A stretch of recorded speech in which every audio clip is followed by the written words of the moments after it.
What's up, Guardians? So this is my first part of the raid walkthrough for I believe it's called the Bridge of Khazad-dûm, or basically just the bridge part, or even the relic part, or the Swordbearer part. Whatever people might want to call it right now. Well, there are a couple of simple and easy ways that you can get this thing done. I'll be extremely honest, this is actually not a very hard part of the raid. The first time you might do it, of course, since you're going in blind, you do have no idea what's going on, but after you try it a little bit, after you wipe about 5 or 10 times, you will get the hang of it. It's not really that hard, and most of you should be level 30. In fact, all of you should be level 30 by now. It's not that hard. Even if you just buy Vanguard armor, you should be able to get up to level 30 pretty easily by now, without upgrading it all the way. So let's get into the first thing. It's all about these sync plates. Basically, there's the one that I'm on is the middle sync plate, or the bridge sync plate. I'm on that one, and the bridge that you can see in front of me right now is the thing that spawns if you're on it for a long enough time.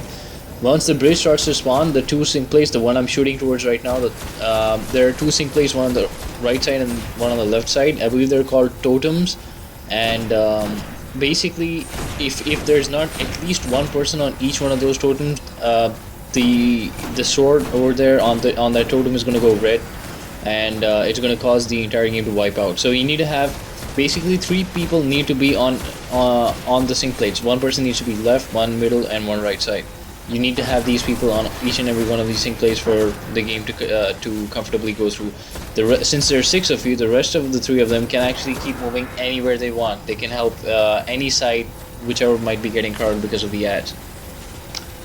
Let's get on to the first thing. So yeah, it's all about sync plates. The easiest way to save yourself from anything pretty much is actually to get up on higher ground. As you can see, there's so many pillars everywhere around us, and getting on any single pillar is actually going to be able to save you from the thralls and the swordbearer and everything else. It's only the acolytes and the knights that can kill you, but you can get rid of them first and then get on top of high ground. This is going to be very useful right at the end of this part, because every single one of you is going to have to pick up a sword from the swordbearer and start moving across the bridge. So once there's only 2 or 3 2 people, or only 1 person left on this side of the map, it actually is pretty helpful for him to get up on higher ground. So please attempt to do this with 30s. It's not that hard to get level 30s, and most of you should be level 30s by now, because most of you are enthusiasts, which is why you have the raid DLC on the first day. So you need to know when to get on and off the plates. If people are jumping on the middle plate, you need to have someone on the left and the right side plate. If people are not on the left and right side plate, do not even get on the middle plate, because then it's going to cause an automatic wipe. So just stay off, hold off of the bridge, and just stay away from the bridge and do not cause a wipe. You need to have people, at least 1 person on every single one of those plates. If people on the surrounding plate are getting off, then yes, you do have to get off the bridge plate to auto wipe. I'm sorry if I'm repeating that, I'm just reading it off. Good long range guns are going to help you on this, because once people start moving across the bridge, you need to have these long range guns. The Vex Method class and the auto rifles are really not going to be able to shoot across the map, so you need to have strong guns. Let's say the Vision of Confluence, the Icebreaker, or any other sniper rifle. A higher impact sniper rifle would be much better than a low impact sniper rifle.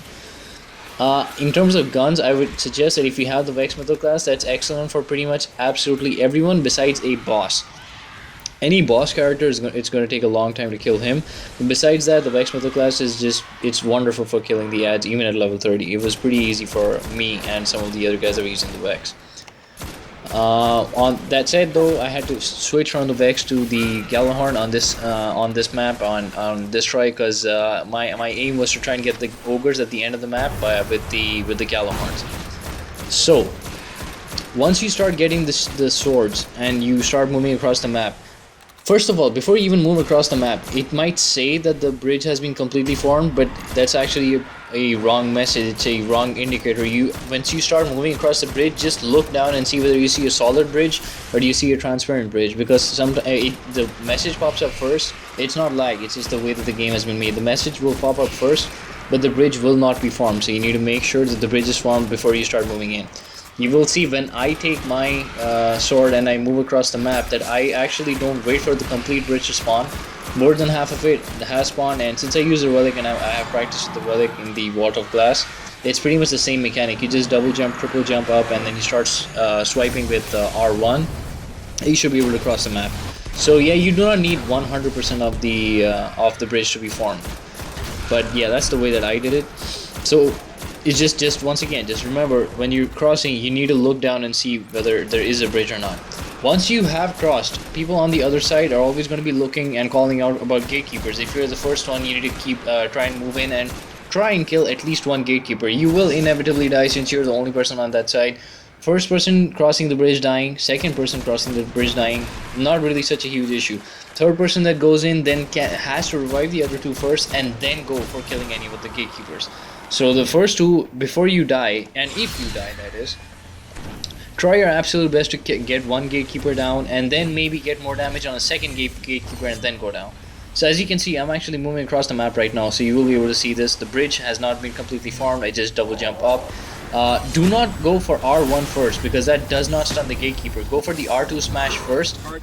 I don't know why it didn't stun him there, but yeah, if you go for the R2 smash first, it stuns him, and then you can keep wailing on him with combinations of R1 and R2 both. So that's another thing right there. Once you're on this side of the map that I'm on, now that we're 3 on this side of the map, now we are... It can go either which way. You can actually have people on the other side, or you can have people on this side.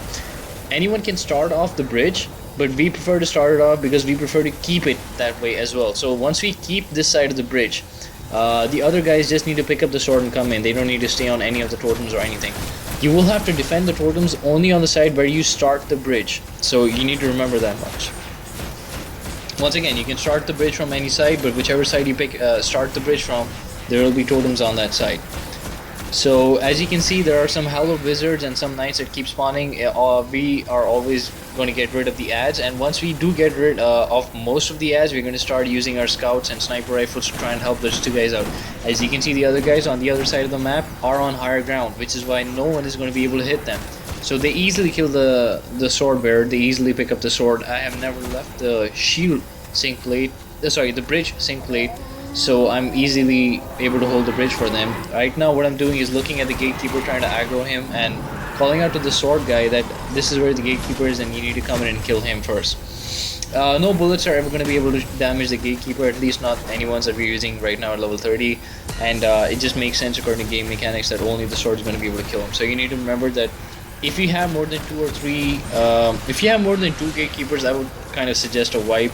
Don't even think about fighting with the ogres and stuff, because there's going to be way too many. It's going to be an overrun by the ads. So once again, we have only one person on that side of the map. Now he's actually not even doing as much damage. It's us on this side of the map that are using our snipers and icebreakers and everything else. They're doing all of the damage to the Swordbearer. I don't 100% exactly remember how we finish this. I believe we, since he's died on that side of the map, we let him stay there, and we wait to check if there are ogres spawning. And if there are ogres spawning, which I believe, yeah, there you go. So the ads have started spawning and the ogres have started spawning. So all we're gonna do is use all of our heavy ammo to kill the 2 ogres. The second ogre dies, second in time and then second in number. The second ogre dies, you will get all of your drops within that instant. So if you can kind of clutch the second ogre, that would be perfect. So as you can see, I'm going to keep roaming around with my, this is where my Gallahorn and my entire loadout comes in, because I switched from the Vex Mythic class, which is why I'm not being able to do as much damage to the ads, but I'm going to be using my Gallahorn, which should be able to wreck the, with both the wizards and the ogres. So that's it for this part, for the bridge part. I don't think that I have left anything out. I can't think of anything. We did try going exploring a little bit on this side, but we weren't able to find a chest. It's always possible that there might be certain things, just like you need to stop or teleport and stuff like that. Maybe everyone needs to kill a gatekeeper. Maybe you need to kill the gatekeeper every time you come in. So the first 3 need to kill the gatekeeper for sure. There can be a lot of triggers for a lot of different chests, but we weren't able to find one on this side. I already have a first chest linked on my channel. It's the previous video before this one. Please do make sure to check it out. And I hope you guys enjoyed this one. Stay tuned for the next part for the, I'm forgetting the exact name, but I will have it in the next part. But stay tuned for that part. The Death Singer, I have completed it and cleared it, and I will be making a video guide for that as well.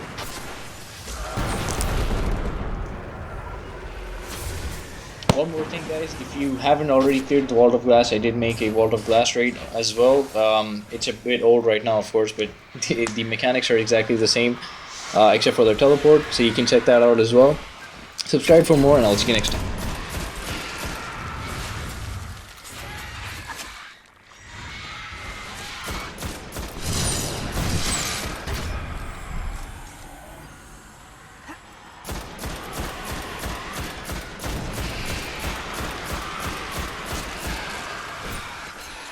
Yeah.